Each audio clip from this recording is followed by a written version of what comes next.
Before we begin, we would like to extend tremendous gratitude to Shira Lane and the entire team behind the documentary Got the Facts on Milk, who compiled a lot of the information and interviews present in this episode. We would also love to thank Dr. Colin Campbell for his work involving casein and the Forks Over Knives documentary team for assembling the research in the way that they did. We highly encourage watching these films, but for those shorter on time, here's the abridged version. As we explore deeper to the recesses of our physical health, it's time that we looked at one of the last major giants in the food industry and part 2 of the animal foods category, dairy. For most of us, we've been raised to believe a lot of great things about dairy. It's nature's perfect food. However, there is now an overwhelming amount of new research and scientific investigation which paints dairy in a different light, almost showing that for every belief about the benefits of dairy, the opposite appears to be true. So what's the deal? Is milk and dairy in general really all that good for us?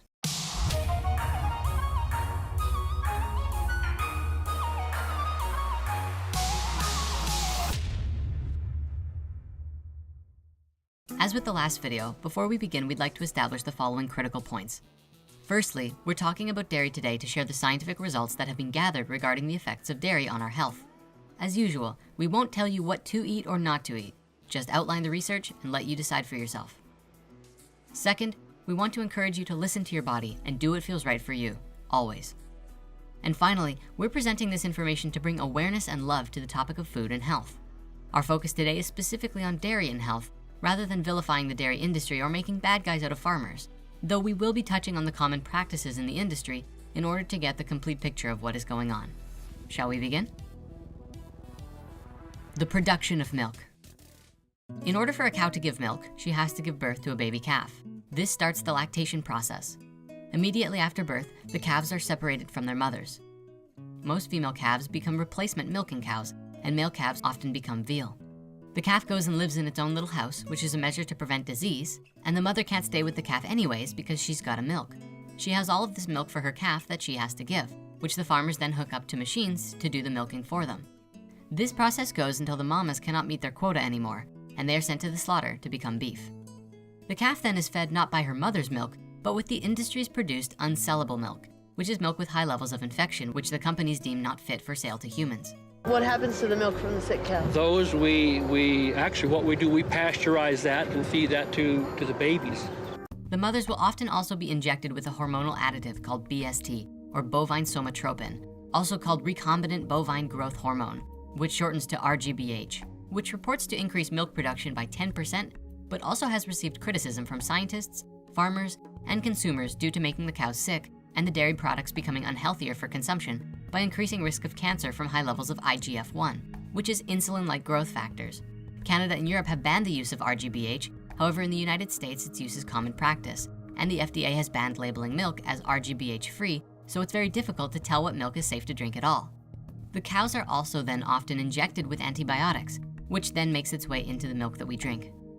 Finally, before being packaged and brought to the supermarkets, milk is pasteurized, which means heated to about 65 degrees Celsius for 30 minutes. This is done to destroy potentially dangerous germs and prevents the souring of the milk to make it last longer. However, in the process, it also destroys all of the beneficial bacteria and destroys the nutritious constituents within the milk, thus leaving you with a substance that is mostly devoid of nutrition. Breaking down the beliefs. For nearly 100 years, milk has been advertised as nature's perfect food. So perfect, in fact, that this US government film from the early 20th century recommended that infants that have just been weaned from their mother's milk should be immediately switched to cow's milk. Today, it's not uncommon to see ads on the TV or internet which portray milk as something which will help you lose weight, make your bones strong, prevent heart disease, good for your skin, stops cramps, builds your muscles, makes you taller, and makes your teeth strong. When you take a break, make it milk for vitality.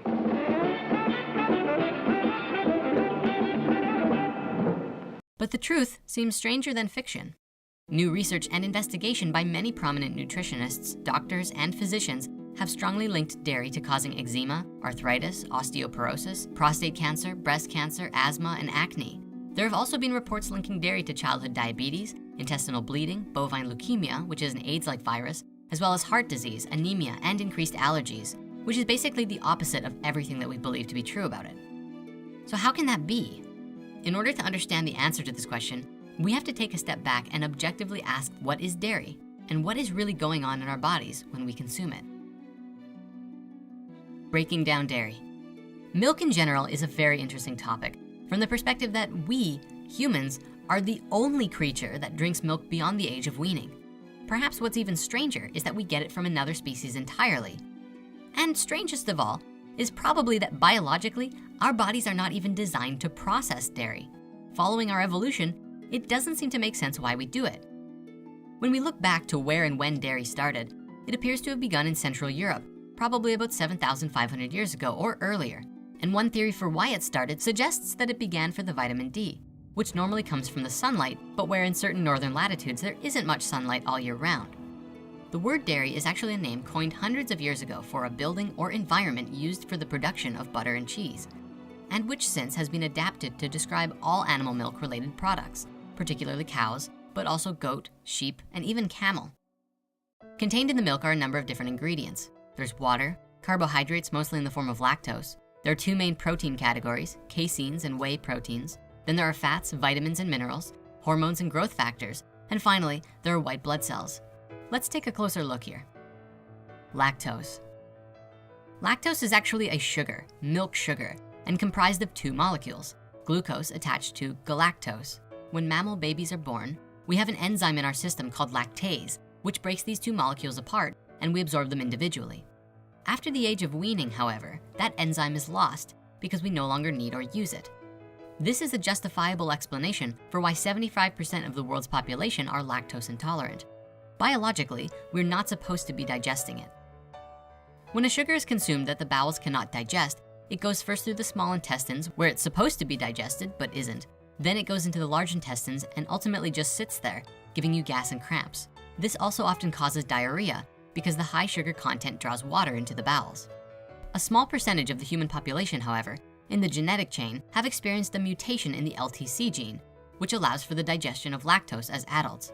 And as exciting as genetic mutation might be, the only superpower associated with this mutation is the ability to drink milk long after weaning. Proteins.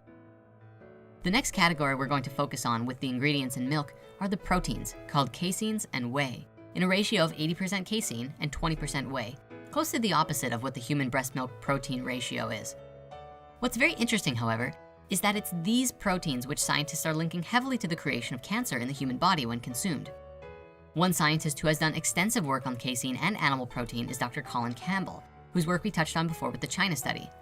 For Dr. Campbell, his research had started much earlier before he learned of the Cancer Atlas and took his work abroad. In 1975, Dr. Campbell was at Cornell University investigating the effects of casein, the primary protein found in dairy, on the body. Campbell had two sets of lab rats. One set he fed a diet of 20% casein, and the other half he fed 5%. Over the 12-week study, the rats eating the higher protein diet had a greatly enhanced level of early liver cancer tumor growths. Of the rats in the 5% group, none of them showed any signs of tumors at all. Dr. Campbell decided to take these findings a step further and gave a single group of rats alternating dairy protein amounts every 3 weeks, switching from 20% to 5% and back and forth. The results were astonishing. When they were given 20% protein, early liver tumor growths exploded. When the same rats were given 5% protein, tumor growth actually went down. It was after this experiment that Dr. Campbell would finally get to research the same effect on humans with his China study, and ultimately validated his research 100-fold. It's worth mentioning too, that Dr. Campbell also discovered that plant-based protein, such as that which comes from soybeans and wheat, even at high levels, did not cause any tumor growth whatsoever in any of his experiments. This notion is also observable when we look at all of the countries of the world together. Out of the top 20 countries with the highest milk consumption, many of them also appear on the highest cancer rate list. Calcium. What do you think the most important nutrient we get from dairy products is, like milk? Calcium. Calcium. Calcium? Calcium? Calcium. Calcium. Or calcium. Calcium. Calcium. That used to be the TV commercial in England. Milk is calcium. And while it's true that dairy does have calcium, it's also true that the best sources of calcium actually come from fresh vegetables. Vegetable calcium is absorbed about twice as well as the calcium in milk and has the bonus of containing fiber, folate, iron, antioxidants, and the bone health superstar, vitamin K. But wait, isn't dairy still good for the bones? Well, there's actually two factors involving the dairy and bone health notion. The first is actually that the pasteurization process of killing bacteria also makes much of the calcium contained in raw milk insoluble, which can lead to rickets, bad teeth, and nervous troubles, as well as causing defects in the formation of bone and brain cells. Further, and probably even more serious, if we jump back to the animal protein that we just looked at, it has been linked with bone degeneration. And so even if there is bone supporting calcium in milk, there is an even higher rate of risk of bone degeneration. Here's the science of how that works. Basically, animal protein creates an acid-based environment within the body, which creates a disease-like condition called metabolic acidosis. This disease occurs when the body's pH level is far too acidic. When we have this condition, our body draws upon its top acid buffer to protect our bones from the acid. And that acid buffer is the calcium in our bones. The calcium is then extracted to neutralize the excess acid, and our bones become weakened. You know, the higher the dairy consumption in different countries, the higher is the risk for osteoporosis. It's not the other way around. Like the dairy industry, I mean, they've been getting away with that yarn for quite a number of years now. And they found that the countries where they were consuming the most milk, the countries where they're consuming the most calcium, had the highest hip fracture rates. It's actually opposite of what you would think. At Harvard, the Nurses' Health Study tracked women, more than 70,000 women for over 18 years. What they found is those who drank the most milk had absolutely no protection against hip fractures at all. The idea that calcium is going to build strong bones is a myth.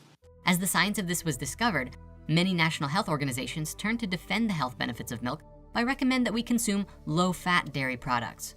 So as the fat is taken out, the protein becomes a larger proportion of the total. So they become higher in protein, lower in fat. And when we compare these high protein, low fat milk products, for example, with prostate cancer, the relationship is as strong as it is for cigarette smoking and lung cancer. Today, and similarly with the meat, cows that have undergone hormonal and antibiotic injections have a much higher rate of spreading disease or other illnesses through the milk. Further, the animal protein itself, casein, seems to have a degenerate effect on the body. But as Dr. Campbell's research showed, 5% dairy intake had no problem at all, but 20% was immediately linked with cancerous tumor growths. Ideally, if you're going to consume dairy anyways, the best way to do it is probably to find a raw source of dairy from smaller organic farms and from very happy and healthy cows, and limiting your intake to about 5% of your daily nutrition. With that said, many scientists, like those that you have seen today, often simply recommend just taking it out altogether. And I'm the luckiest doctor in the world because my patients get well. Looking at the meat and the dairy group, of those two groups, what should I give up? The question is, you should give up the dairy group. You'll get much better results than giving up the meat group. And the reason is dairy is basically liquid meat.